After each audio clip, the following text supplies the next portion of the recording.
नमस्कार मित्रांनो, मी रोमिओ गोन्साल्विस. मी राहतो मुंबईमध्ये आणि मी करत आहे 365 डेज ऑफ लाईफचं डेली व्लॉग चॅलेंज. आणि आज आपला डे 15वा आहे. सकाळी मॅक्सला इकडे बाय करून आपण पोहोचलो जिममध्ये. आज होतं आपलं बॅक वर्कआउट होतं. स्ट्रेचिंग वगैरे वगैरे करून घेतलं. स्टार्ट केलं लॅग पुल डाऊनचे 3 सेट मारले. बेंड ओव्हरचे 2 सेट मारले. डेडलिफ्टचे 2 सेट मारले. त्यानंतर टी बार बेंड ओव्हरचे 3 सेट मारले आपण इकडे. वन आर्म डंबल रोजचे इकडे 3 सेट मारून घेतले. त्यानंतर पोहोचलो सेटेड रोजला. बॅकचं पूर्ण वर्कआउट वगैरे संपून घरी आलो.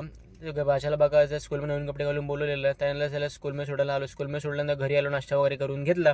त्याला फ्रेश वगैरे झालो. दुकानावरती आलो. दुकान वगैरे पूर्ण सेटअप वगैरे पूर्ण आपण रेडी करून घेतला. मम्मीकडे सगळे डबे वगैरे भरायची तयारी चालू होती. आजचा मेन्यू होता आपला पत्ताकोबी, मुगाची भाजी, दाल तडका आणि जिरा राईस. डबे वगैरे सगळे पॅक करून झाले. सगळे टिफिन वगैरे घेऊन निघालो डिलिव्हरीसाठी. सगळ्यात पहिला डिलिव्हरी केली या अंडर कन्स्ट्रक्शन बिल्डिंगची. त्यानंतर पोचलो या ठिकाणी. इकडचे कमर्शियल बिल्डिंगचे 2 टिफिन होते, ते सुद्धा इकडे आपण डिलिव्हर करून घेतले. पुढे आलो पवई हिरानंदन या ठिकाणी. इकडचे आपले 2 डिलिव्हर होती टिफिन होते, ते सुद्धा इकडे आपण डिलिव्हर करून घेतले. आता आपली गाडी दिसली, कुठली गाडी कमेंट करून नक्की सांगा. शेवटची एक ऑर्डर राहिली होती, ती होती या टावरची. ती पण सुद्धा आपण इकडे डिलिव्हर करून घेतली. त्यानंतर पोचलो दुकानावर गर्दी होती. एक्स्ट्रा एक ऑर्डर आली, ती सोडण्यासाठी या पोचलो या कमर्शियल बिल्डिंगमध्ये. ती ऑर्डर डिलिव्हर केल्यानंतर घरी निघालो. दादा गाडी पेट्रोल टाकून घेतलं. आणि आजचा व्लॉग करून भेटूया पुढच्या एका नवीन. जय